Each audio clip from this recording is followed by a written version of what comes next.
welcome you all to this meeting.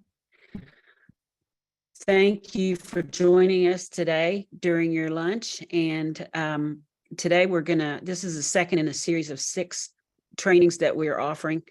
And this one is on using social media, and Candace Nelson is our expert on that. And also, we will let her get started in just a second. I would like to thank our funders and acknowledge how wonderful this opportunity is to give you all this training. And so thank you to them and give them a big shout out. This is the outline of the series. And again, we're telling your farm story outside of the farmer's market, and that involves using social media and other methods. If you have any questions or comments, you can contact Lisa Jones, the program coordinator at the Small Farm Extension Small Farm Center at WVU, and she's very helpful. And also, any of us pretty much can answer any of your questions. And if you have questions as we go through, Candace, if you don't mind, at the end of this, we can go back and answer the questions. Okay, so the last thing that I need to talk to you about is we're going to do a small poll. It's 2 questions, and we just want to get a base for your thoughts and feelings about social media and how familiar you are with it. So if you'll just take a couple of seconds and answer the poll questions that are showing up here. Can everybody see them okay?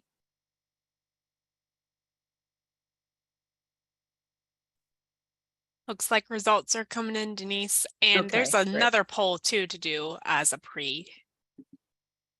before Candace gets started. Okay. Everybody's answered. I'm going to go ahead and end it.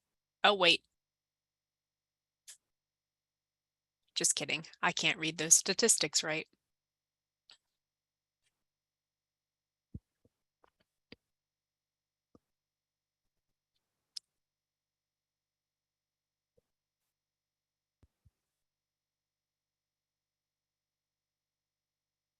Okay.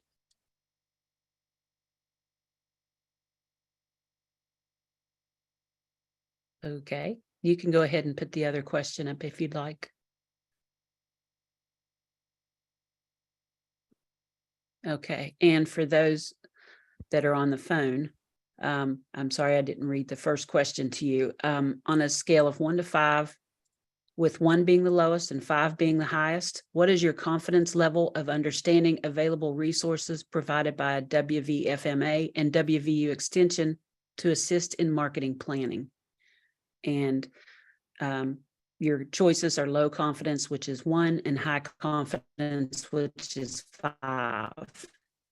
And so it goes from 1, 2, 3, 4, and 5.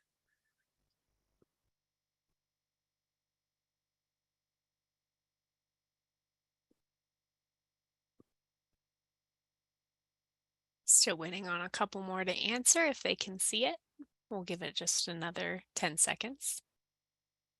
Okay, since I'm not on the phone and can't see it, do you still want me to, how do you want me to respond, or do you want me to?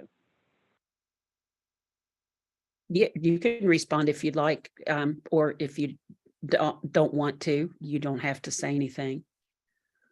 All right, so I would say probably a 2. Okay. This is Sarah on the phone, and I'd say probably a 2. Okay.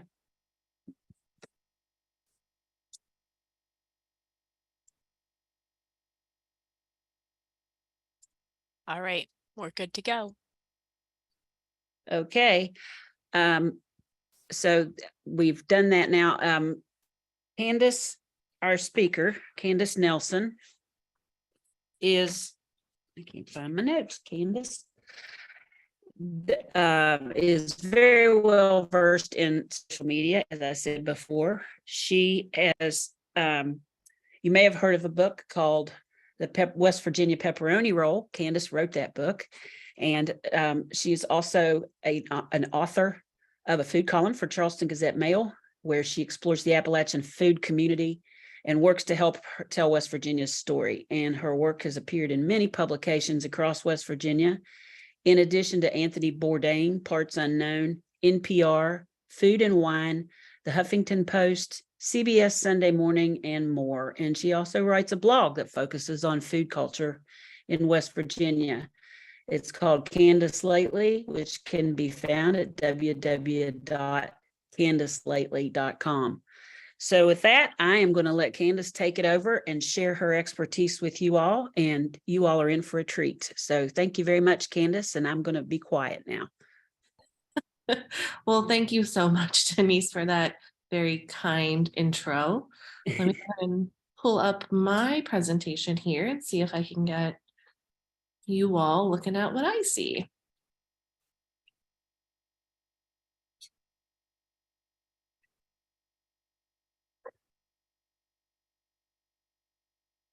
All right. All good. Can you see a fun little slide here that shows some radishes, maybe beets, something yummy? Looks great. Okay, perfect. All right, so yeah, let's go ahead and get started. Thanks everyone for joining me here today. So excited to present the second topic in this series. So today we'll be talking about social media and how you can use it to help tell your story. So, you know, social media is a huge, huge topic, and we could spend days, weeks talking about it. And then, you know, the next day it might all change. So we want to talk about some key things that can help you long term.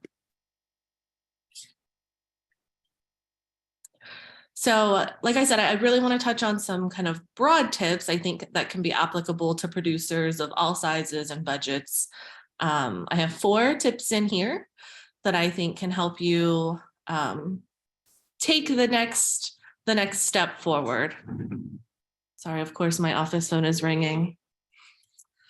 So we're all at different stages. You know, I know that some folks are probably just starting, and some, I know I have some experts on here. So please, you know, use the chat and ask questions along the way, and let me know if we can speed it up or you might need to slow it down a little bit too. So just a little bit more context, although Denise did it perfectly. I'm Candace, and my day job, if you hear the phone ringing in the background, is I work in marketing for nonprofits. But as you heard, my kind of passion projects have always involved food. So in the past, I've served on the Morgantown Farmers Market Board, and I currently serve on the board for the Capital Market here in Charleston, as well as for the West Virginia Farmers Market Association.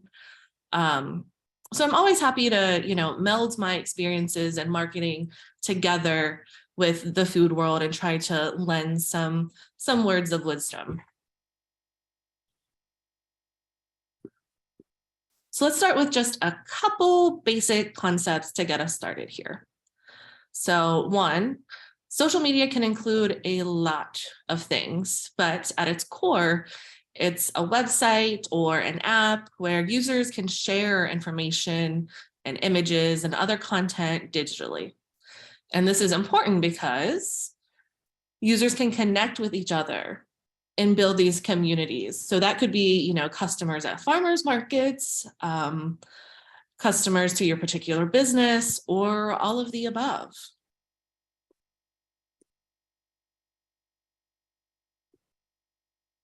So those connections take place at all of these different little channels you can see in these bubbles.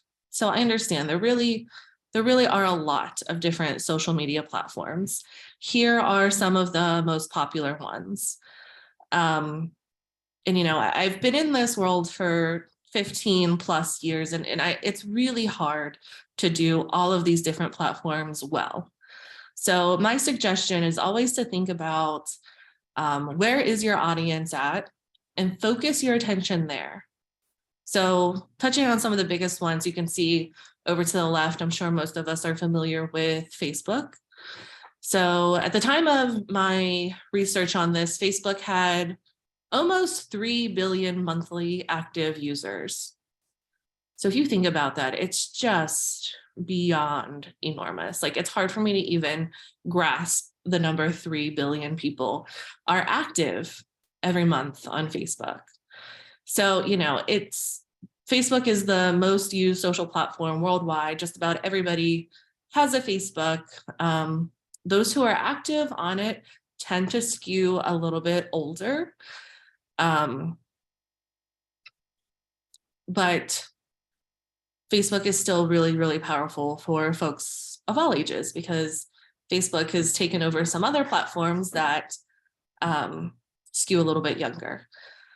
But before I get there, let's talk about the second one on this list here. If you see the second from the left there, that is YouTube. So YouTube is the second most visited website after Google. So that's not just social platforms, that's the second most visited website. So, and it's not just a site for videos anymore. It's a site that people are using to actually search. And all of the results just happen to be videos.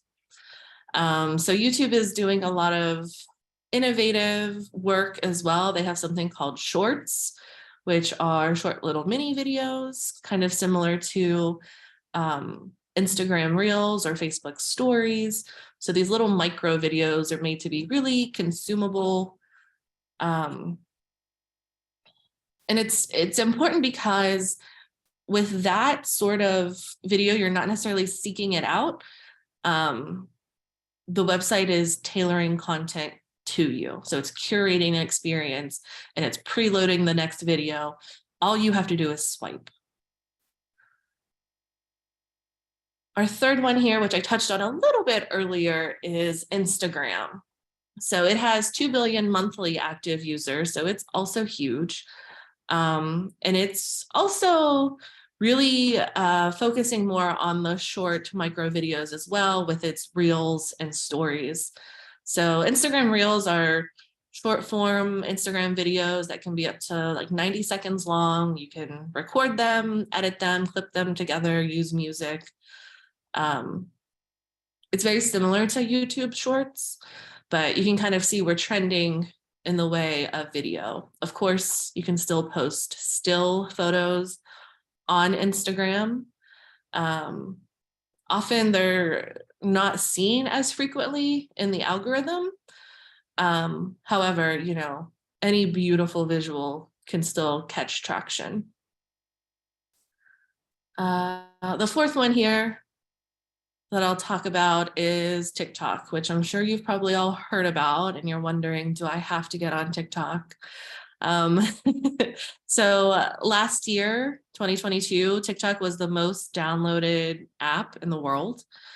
And what it is kind of like the Reels portion of Instagram, or the YouTube Shorts version of YouTube.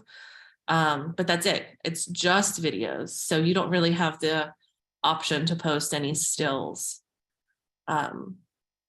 So I have another half icons on this slide that we won't dig too much into, but you can see Snapchat, Twitter, Reddit, LinkedIn, and Tumblr are all significantly smaller.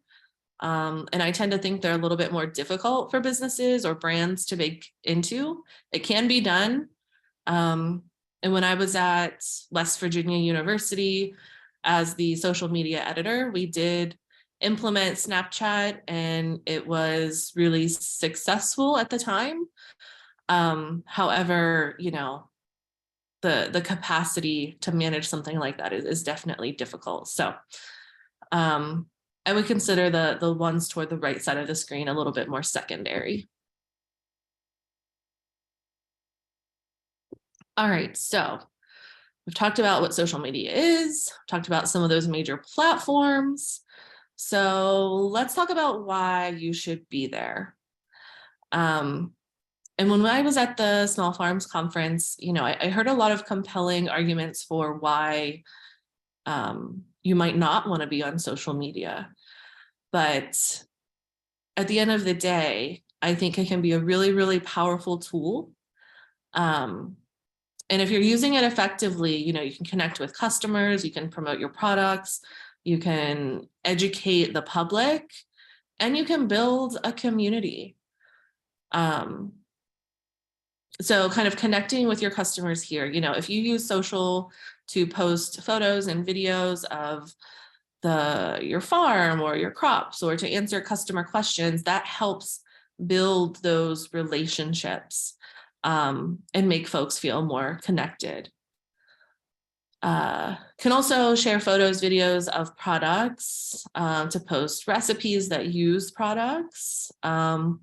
Also, you know, there's an opportunity for contests and giveaways, and that's always a great way to attract new customers and kind of generate some excitement. Educating the public about agriculture. I see this as important on a high level, you know, from my experience at serving on the Capital Market Board. You know, I think like February hits and people are asking us, you know, when do you get corn in? And, you know, like being a business, we also, you know, don't want to disappoint customers. So that's why I think that education is a big part of this. But you can, you know, answer questions, you can dispel any myths, helping folks learn about agriculture and appreciate the hard work that goes into producing food and, you know, where it comes from. And building a community. So producers can use social to connect with other producers, to share tips, advice, and really build a sort of community of support. West Virginia Farmers Market Association has a Facebook group where we encourage farmers and other producers to participate in and talk to one another and share what's going on. Because we really think that can help farmers feel more connected to the industry and kind of help get some of the support that you may need. So let's get into a few specifics. So first off, I was just talking about corn. First off, I want to talk about some of the questions I get when it comes to the actual platforms themselves. So Facebook, for instance, the question of whether you should have a page or whether you should have a Facebook group. So which one is better? And I think it really just depends on what you're trying to do. So Facebook pages are designed for businesses or organizations to share stories, connect with people. Those allow you to build a following of people who are interested in what you're doing, and you can kind of share messages and news with them. So I kind of think of it as like a billboard, like you're putting your information out there.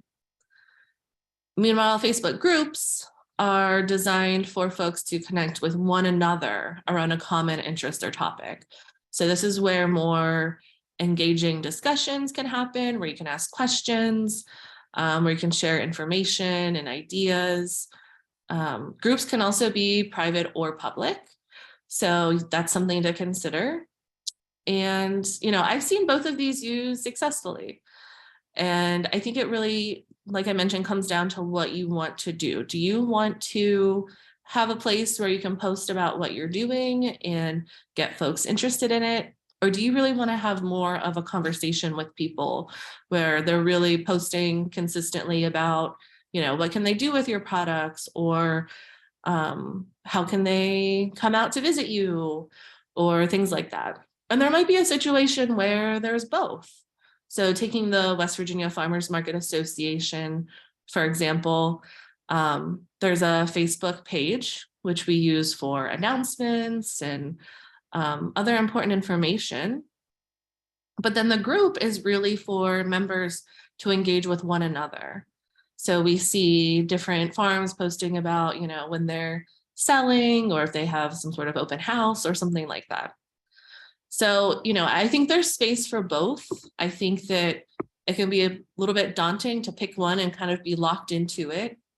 But, you know, I'm from Wellsburg in the Northern Panhandle, and there's a farmer up there who uses a Facebook group almost exclusively to tell people when, you know, he's open and when you can come pick your own produce, and I think it works really well. And, you know, it's private, so he can kind of control who's seeing what when.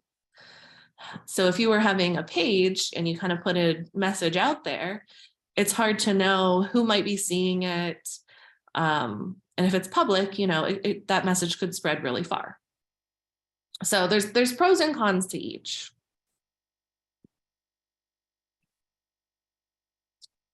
There we go. All right. So another question that often comes up is, what on earth am I going to do with all of these different platforms requiring me to do video? Because video can be, you know, it can be a little bit daunting. So Instagram here, we have stories versus reels.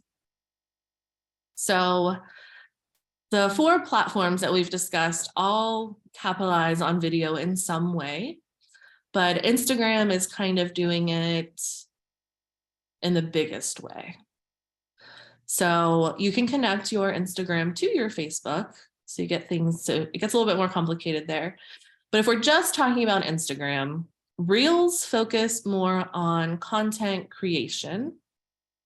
Okay, while stories are focusing more on that real-time event. Okay. And then, you know, stories can typically have a little bit more private content that's meant to engage your followers, whereas reels are more public videos that can really attract non-followers. So if you're trying to get out there and get in front of folks who might not already be familiar with you, that's a good option. So both of these are short form vertical video that allows you to show off something interesting or beautiful or relevant. And they don't have to be super polished and heavily produced. At the end of the day, it just kind of has to grab attention. So I have another example on video later, but the differences between each of the different platforms are really minor. So if you are taking one vertical video, there's a good chance that you can put that same piece on stories and reels and Facebook stories and TikTok if you really wanted to. But that's a lot. So just know that if you're at least capturing a little bit of video here and there, it can really go, it can go far. And then the last platform question I get often is, do I need to be on TikTok? And the answer is, it just depends. It depends, you know, how much time do you really have to dedicate to another platform? How much capacity do you have? How much content do you have? You know, TikTok can be a really powerful tool to reach an audience, a younger audience that's hard to get to. But that's really only going to happen if you do it well. And doing it well takes a lot of effort. So my suggestion is always to first and foremost focus on your Facebook, because it's going to essentially act as a homepage for the social media world. So make sure things like your hours are updated, and if you have a current website, it's going there, and have an accurate email so that folks can get in touch with you. A lot of people use Facebook in place of an actual website. So if I'm Googling, you know, Candace Nelson's farm and nothing's coming up, not even a Facebook page, it's hard to know if it even exists. If you at least have a Facebook page, which is free, and you don't have to worry about hosting it and whatnot, that is almost like you're listing in the world. It lets folks know that you are out there. And Instagram is also really important here because you can schedule out both Facebook and Instagram through Meta. So I think scheduling is really important, and we'll talk a little bit more about that later. But I think once you really master Facebook, you have a good grasp on that, you feel comfortable with it, Instagram would be my second suggestion. And then if you're really good on that, maybe you can look into TikTok. Maybe that's something that you can use some of the content that you already have or really cross post, because I'm all about making the content work for you.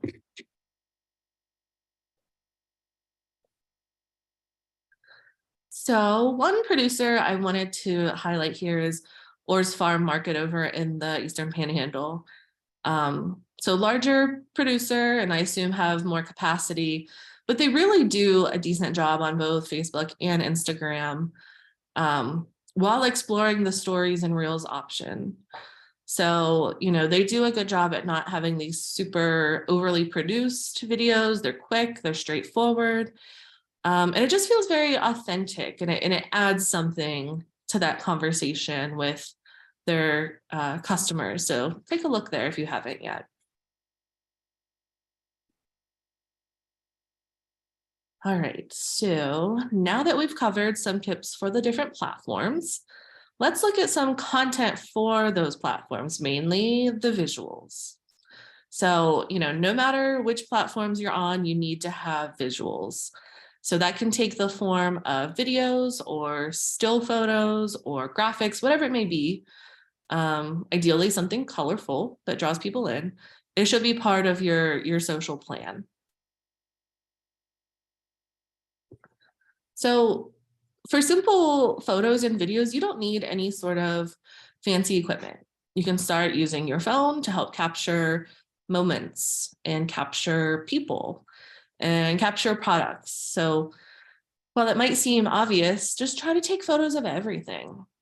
And if it seems like you're sharing photos of the same things, that's okay, because you're not going to get the same viewers on every one of your posts.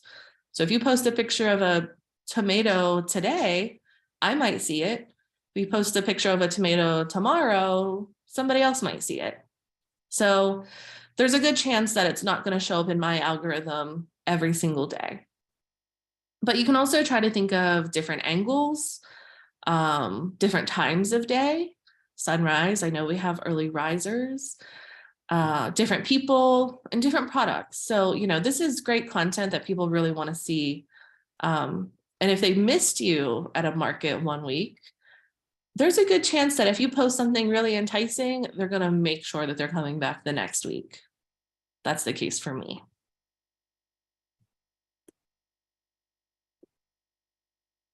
All right, so who's heard of UGC? I don't even have my chat on, so I can't even see if anybody's talked to me yet. But UGC is user-generated content. And it's really the key to any social plan. So this really means sharing content from other users. So they're doing half the work for you. So, you know, if someone purchased something from you and they're showing it off in a beautiful photo on Instagram, see if you can share that to your page, because they've already done half the work of taking the photo for you. And they're also adding a little bit of credibility to your product because they're endorsing you. So most of the time, all you have to do is comment or message them asking if you can share it. And of course, give them credit. And then you have another piece of content there that you may not have had otherwise.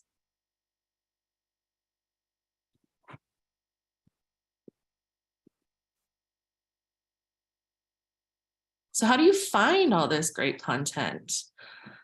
There's a few different ways. So this is a screen cap from Instagram.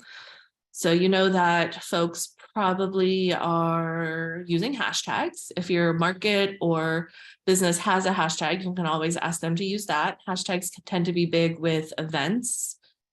You can always look up specific vendor tags. You know, if one of your fellow vendors maybe took photos, you can take a look there. And location tags as well. So if that little image with a little dot in the middle, I don't even know what that shape, like a teardrop shape with the dot in the middle, is your like location tag there. Another way to find content. So if somebody went to the Morgantown Farmers Market, they may not have tagged the Morgantown Farmers Market in their post, but they may have tagged the location. So there's a few different areas to check, and it's, you know, tough to keep up with it all the time, but there's a few different ways that you can seek out who might be posting about you.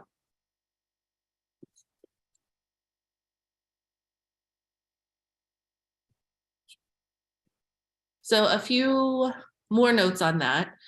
Of course, don't forget to look at those locations. And be sure to check out who is not only mentioning you in captions, but who might be actually tagging you in a photo.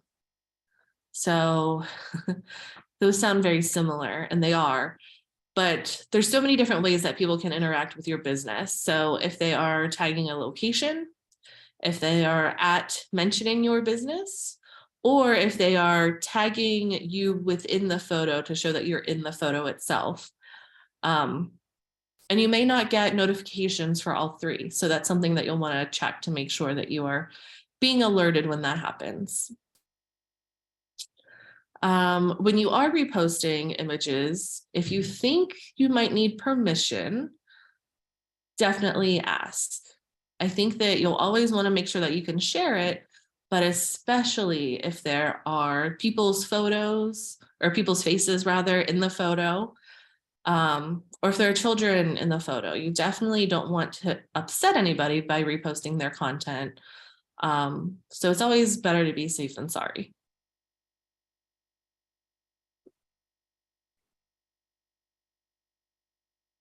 All right, so video really is king. And it's often a little bit more difficult simply because you have so many more variables. You're dealing with video and audio, but it can be simple. And see if this one will load for me, but I just found a very, very, very simple video just to show what we're talking about here.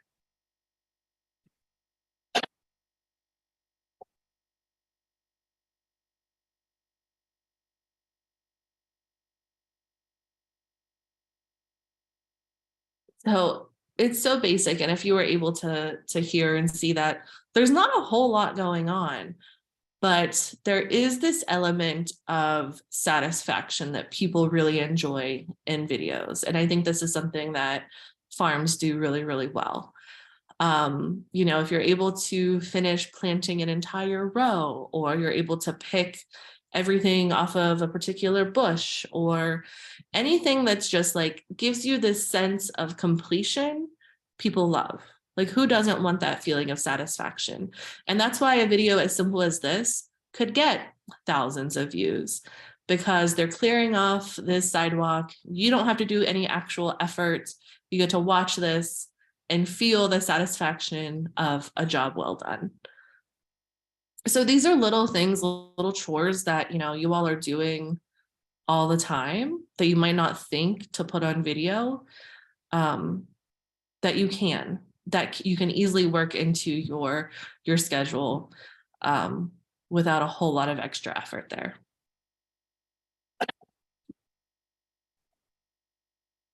All right, well, just wanted to watch it again. Okay, so I think I saw Deb on here earlier, but there are few producers, I think, that do it better than White Picket Farm when it comes to visuals.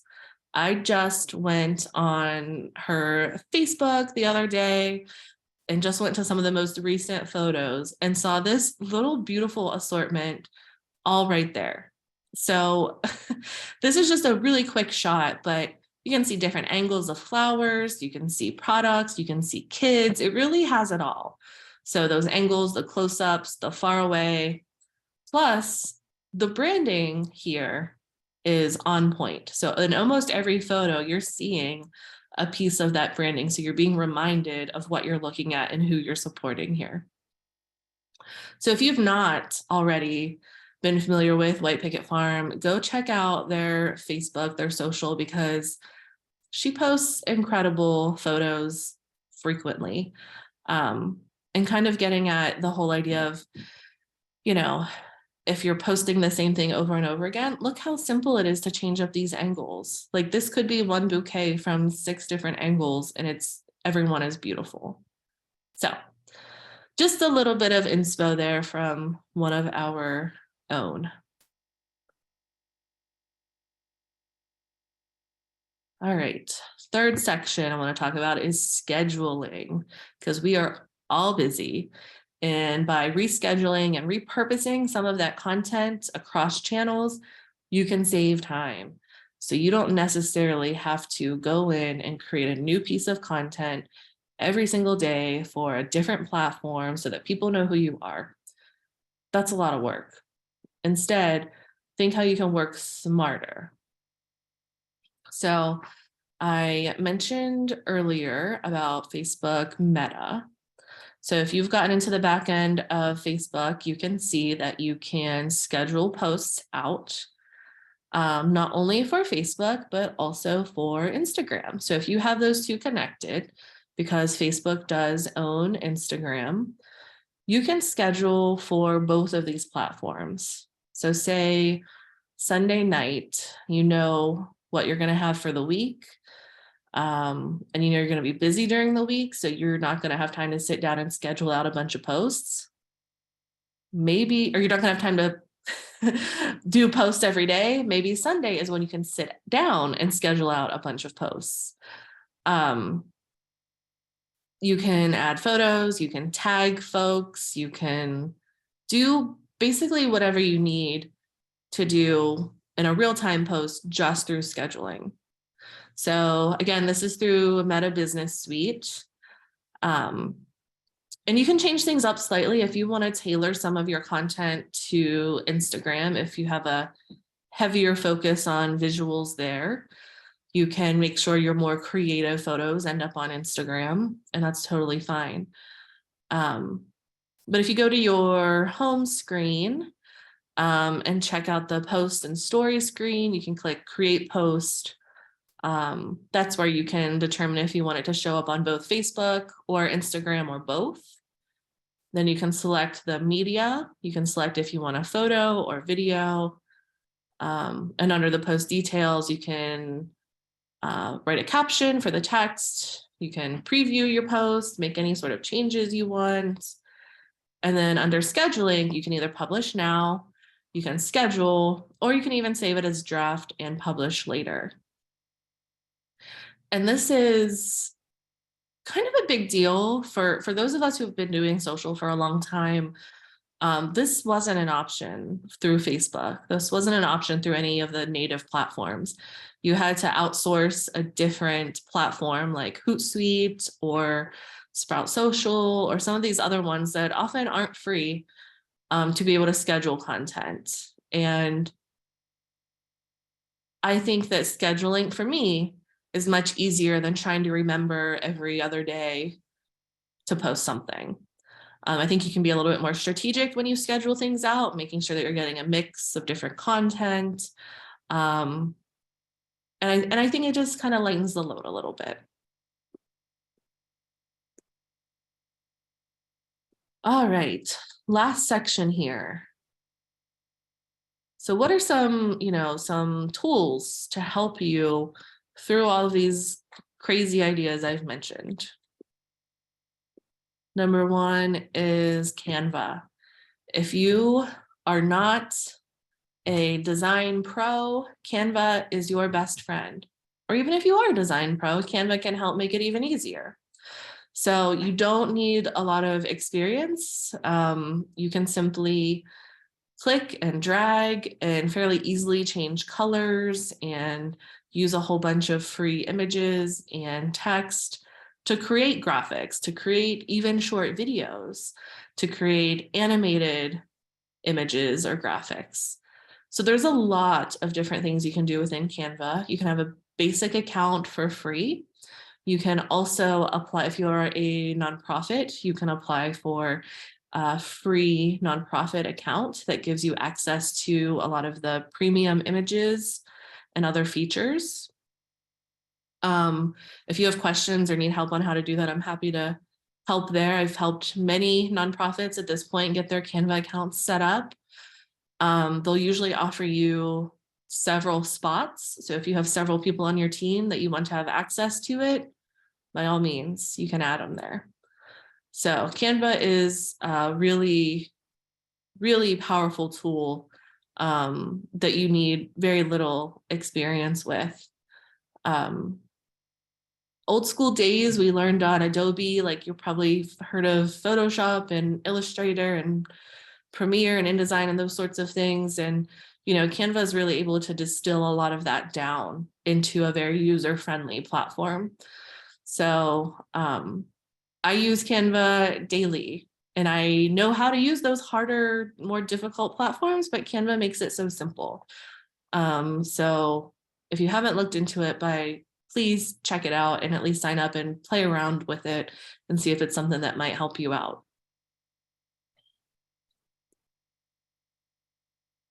Photos or pictures. I think that you have a lot of visuals at your disposal already, because a lot of you are working in really picturesque areas or producing incredible pieces. But there's the occasion where you might need a different kind of image. For example, if you want to create a banner and you've only taken kind of like a low resolution photo with your phone, it might be difficult to have something that will blow up that large for a banner.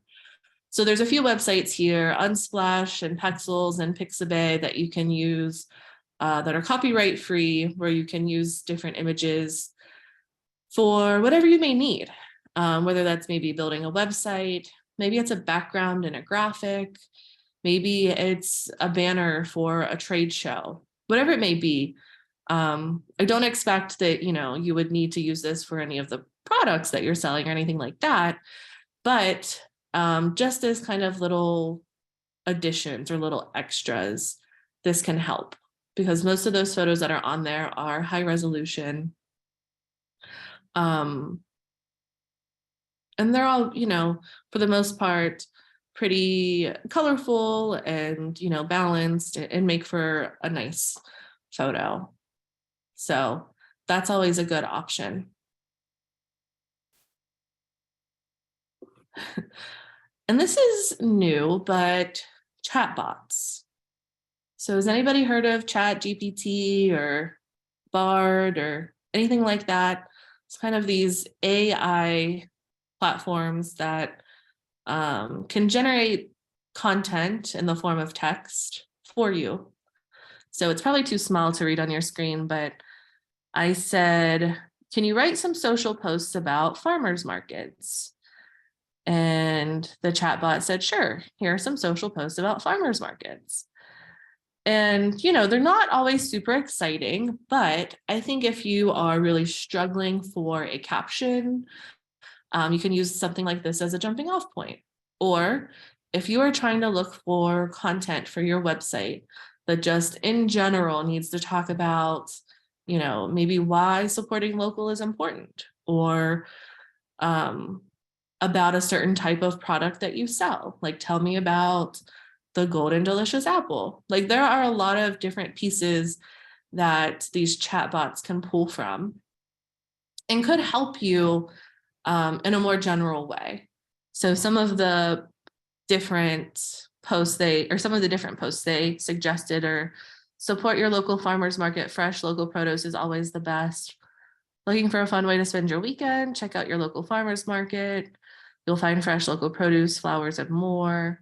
So, they're pretty vague. And I think that they work for certain circumstances. And then you can always add in the extra flourish. You can add in, what specifically you might have, or what specifically folks can look forward to.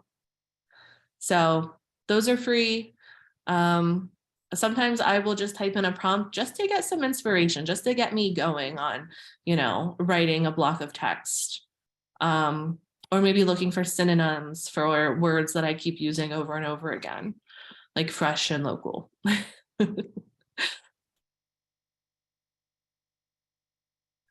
And holidays. So I wanted to touch on this because there are holidays for everything there is out there. I think today is National Onion Ring Day and National some sort of pastry day. So if you happen to sell onions, that's a little tie-in for you. When I pulled this, it happened to be in May. So May 4th, we know is Star Wars Day. May 5th is Cinco de Mayo. And those are actually some of the more popular ones, but there are fun little holidays for just about everything you can think of. And tying into those holidays kind of makes it a little bit newsworthy. So, the local news might be reporting on what holidays there are that day and looking for a local tie. So if you're saying, this is the big national holiday and this is how we could celebrate it locally, that makes it newsy.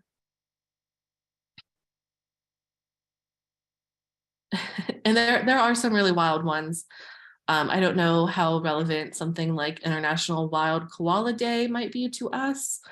I don't know, but there's a little bit of everything. So if you type in National Holiday Calendar, there's a website there that will tell you everything you want to know for every day.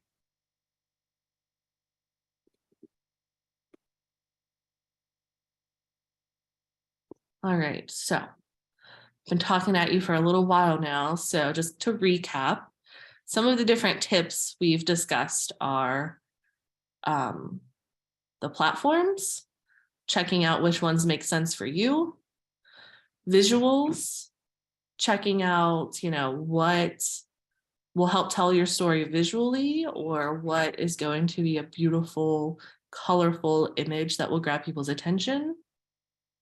Scheduling out, taking a look at what you can do kind of in batch uploading or batch posting. You're able to do all that in one evening and schedule it out for the next week or month or whatever you may want. And then resources. So we talked about a place for some free photos, some take a look at where the holidays are, some of those other resources that can kind of help you out there. Which means it's time for homework. This isn't my fault. I was told to give you some homework. So the one thing that I think would be most helpful is to think about a content calendar. So this is an example from January of last year from the Virginia Farmers Market Association, where they laid out, okay, these are some of the holidays that are coming up. These are some of the different things that we might want to post about. So things that you can think in advance about will help you be more strategic instead of just trying to come up with something at the last minute. So if you can look forward in July, for example, and think about, okay, what are the things I might want to post about? What's coming into season? What events am I going to be at? What are the holidays? Like when July 4th is coming up, do I grow something that's red, white, and blue that I might want to post about? Are there any events locally that people might be going to that they could stop and see you along the way? If you can just spend a few minutes whenever you have time thinking about how you can get ahead for July, I think you'll be in a good place. And I think you can help put some of these different tips and ideas into play by just taking a step back and thinking through it all. So that is my last slide. So that's all I have for you, but I definitely wanted to open it up for any questions. I do see that there was one question in the chat about the handouts being available. I will make sure that this is available. I'll give this to Denise so that she's able to make sure that that is accessible to everybody. So you can refer back to it. But I will go ahead and stop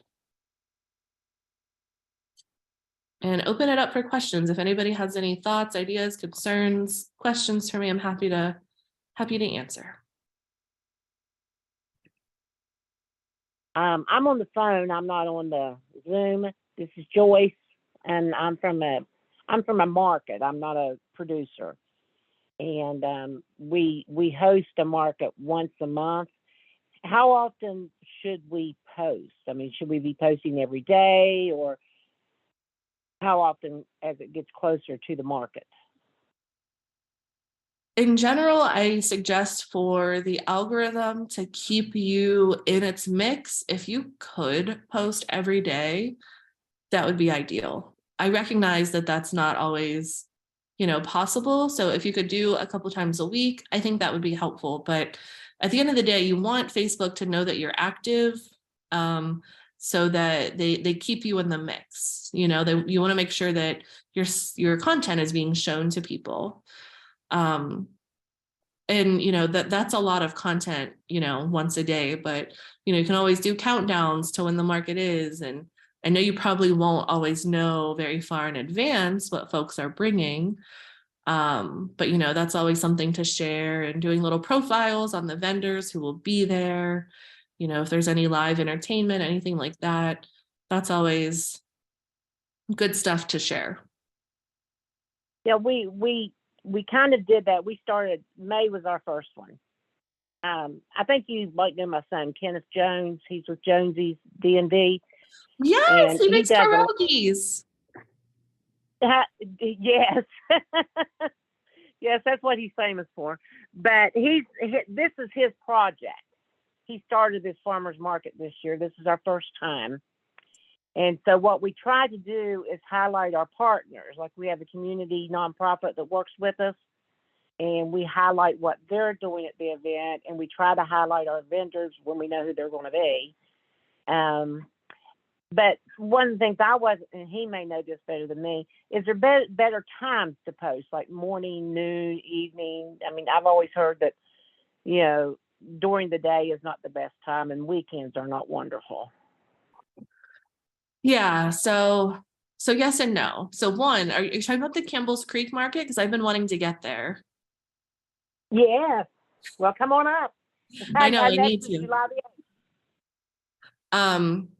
And yeah, there are some times that tend to be better than others, but Facebook has actually implemented a tool on the back end that will tell you when your audience is most active, because it can really just depend.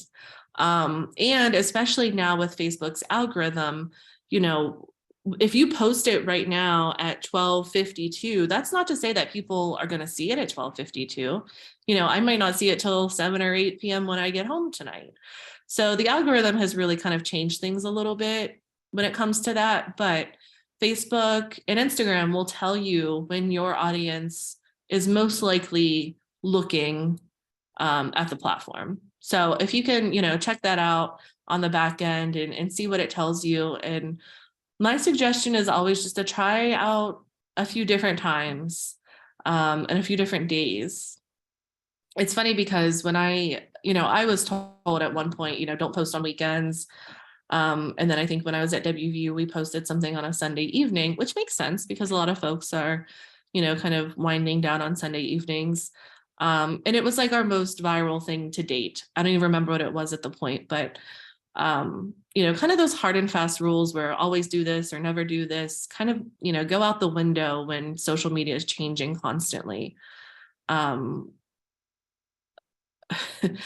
I would say, try to stick to your data, try to look in the back end, see what it says about when your folks are active, and see if you can post around then and see if it, makes a difference, and you can go from there.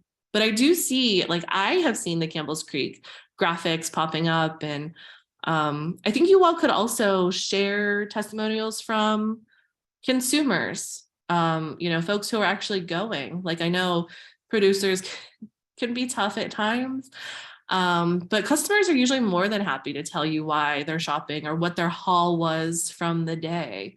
Anytime I go to the market, I usually set it out on my calendar and take a photo and try to tag everybody in it that I purchase things from. So some of that might be usable content. Okay. That sounds good. Sure.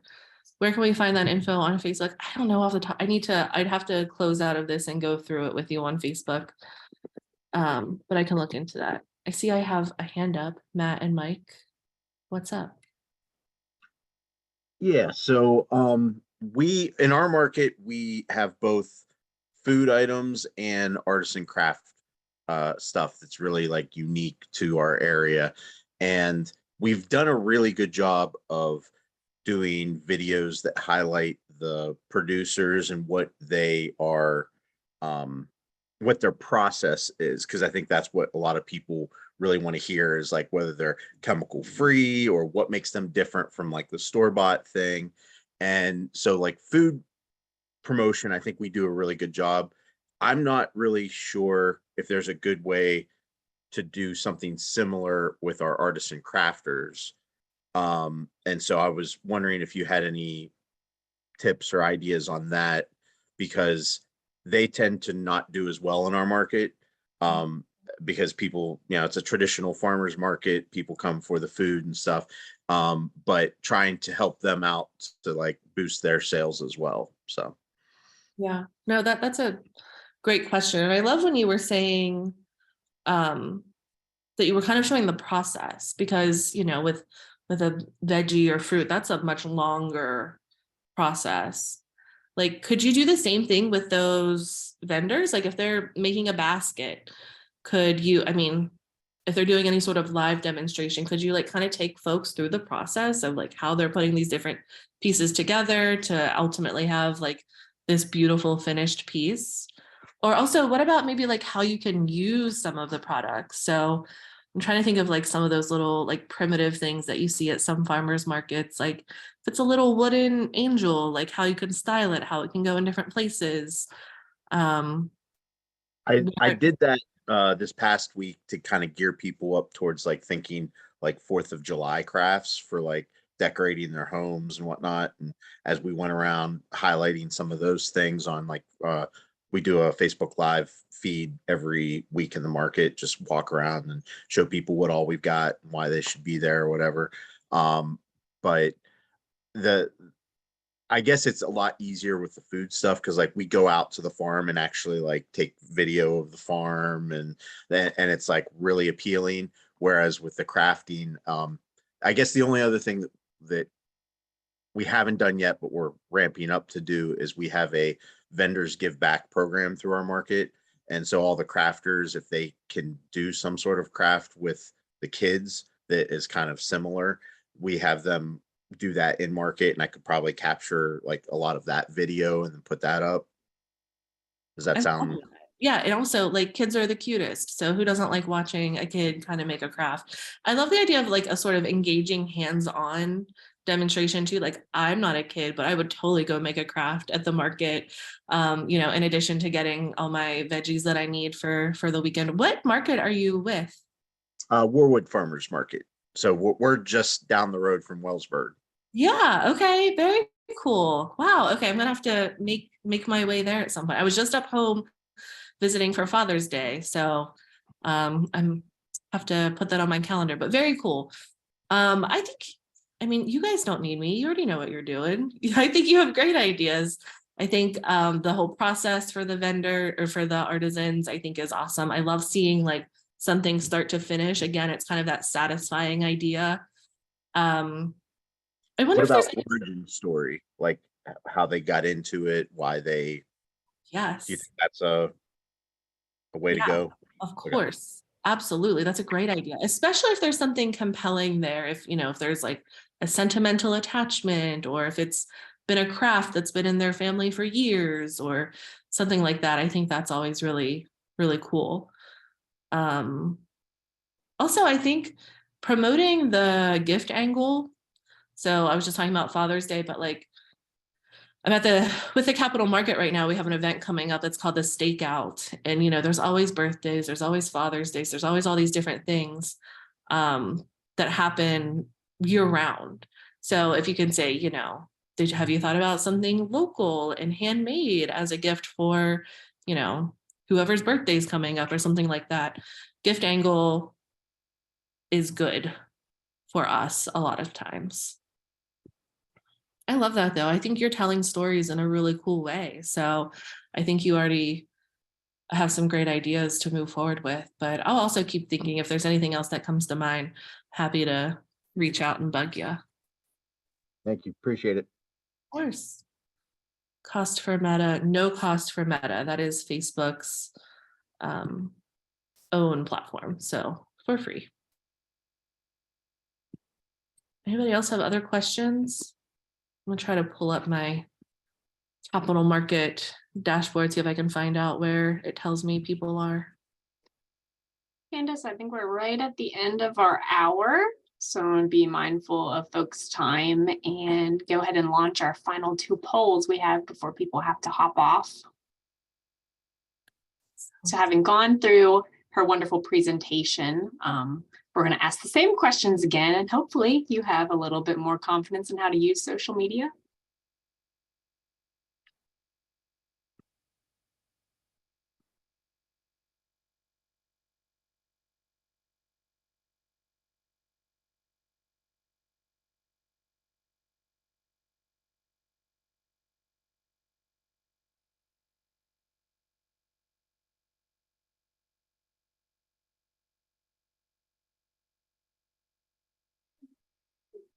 I'm going to keep it open for another few seconds. Most everybody's answered.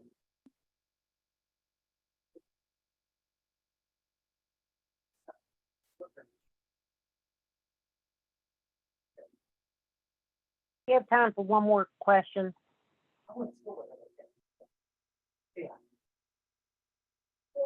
Let me go ahead and launch that last poll. I know those on the phone can't see it, and feel free to ask your question. This is just a real quick one.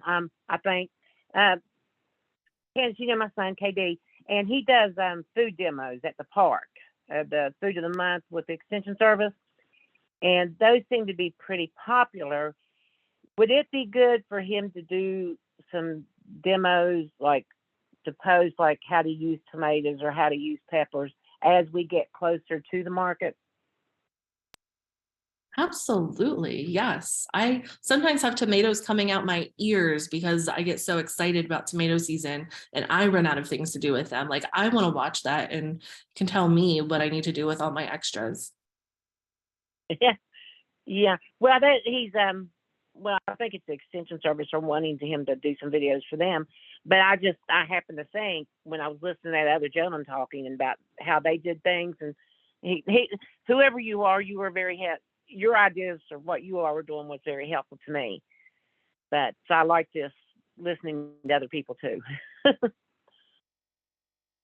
I love that for sure. And last thing I'll say, like if you're not part of the West Virginia Farmers Market Association group, join so we can kind of continue sharing and seeing what's doing well in other places. Like that's the perfect place for us to talk a little bit back and forth. And I'll be sure to post my answer on how you can find your audience there as well. Good. That's great. Thank you.